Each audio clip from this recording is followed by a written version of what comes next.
కూడా తెలియజేయమనగా గత వారం 10 రోజుల నుంచి కూడా గట్కేసర్లో కొంతమంది నాయకులు దేవల బాలాజీ భూమని అలాగే ఫ్లైఓవర్ బ్రిడ్జ్ గురించి మన అండర్ పాస్ ఫ్లైఓవర్ అక్కడ బైపాస్ గురించి మన గత రెండు రోజుల కింద ఇక్కడ మీడియా సమావేశం ఏర్పాటు చేయడం జరిగింది.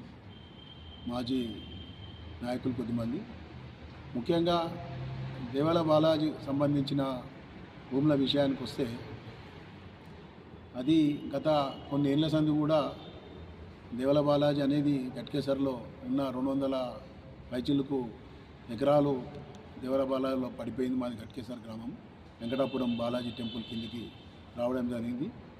అది గత కొన్ని సంవత్సరాల కింద నుంచి రావడం జరిగింది. గతంలో అది రిజిస్ట్రేషన్ అయ్యేది. ప్రతి ఎకరంలో ఉన్న భూములు కానీ ప్లాట్లలో అయినాయి, లేఅవుట్లు అయినాయి, అన్నీ అయినాయి కూడా అప్పుడు రిజిస్ట్రేషన్లు అయినాయి. మన బ్యాంకులు లోన్లు ఇచ్చినాయి, పేరు మార్పిడిలు అయినాయి, పర్మిషన్లు ఇచ్చిర్రు. అన్నీ చట్ట ప్రకారం అన్నీ కూడా అక్కడ ఉన్న మా గట్కేసర్లో సగం గ్రామము ఆ దేవల బాలకు సంబంధించిన భూముల కింద రావడం జరిగింది.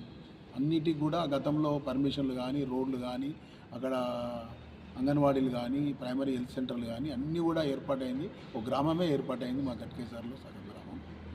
కాబట్టి ముఖ్యంగా ఏంటంటే గతంలో రిజిస్ట్రేషన్ అయ్యే డాక్యుమెంట్లు, రిజిస్ట్రేషన్లు, లోన్లు అన్నీ వచ్చేవి.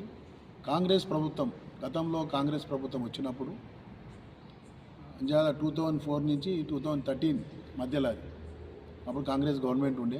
ఇక్కడ గట్కేసర్ ఎవరైతే అక్కడ నాయకులు ఈ మధ్యకాలంలో మాట్లాడుతున్నారో దేవల బాలాజీ గురించి, వాళ్ళకు సంబంధించిన నాయకులు వాళ్ళే మన గట్కేసర్ సబ్ రిజిస్ట్రార్కు ఒక లెటర్ రాయడం జరిగింది.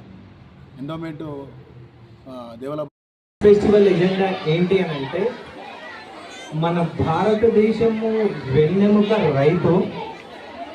ఎంట్రన్స్ రాగానే పేరెంట్స్ వెరైటీ డిషెస్ ఉండొచ్చు అనుకోవచ్చు, కానీ ప్రతి పేరెంట్ కానీ పిల్లలు కానీ చూడాల్సింది ఏంటి అని అంటే అక్కడ రైతుది ఎడ్లు ప్లస్ వెండుగడ్డి, పచ్చిగడ్డి ప్లస్ ధాన్యాలు ఉన్నాయి.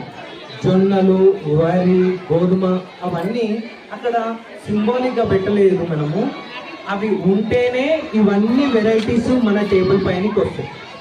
మన భారతదేశపు వెన్నెముక రైతు యొక్క ప్రాముఖ్యత తెలుపుతూ, ఫుడ్ యొక్క విలువను తెలుపుతూ, ఈ యొక్క ప్రతి రూపాయి వేస్ట్ చేయకుండా మళ్ళీ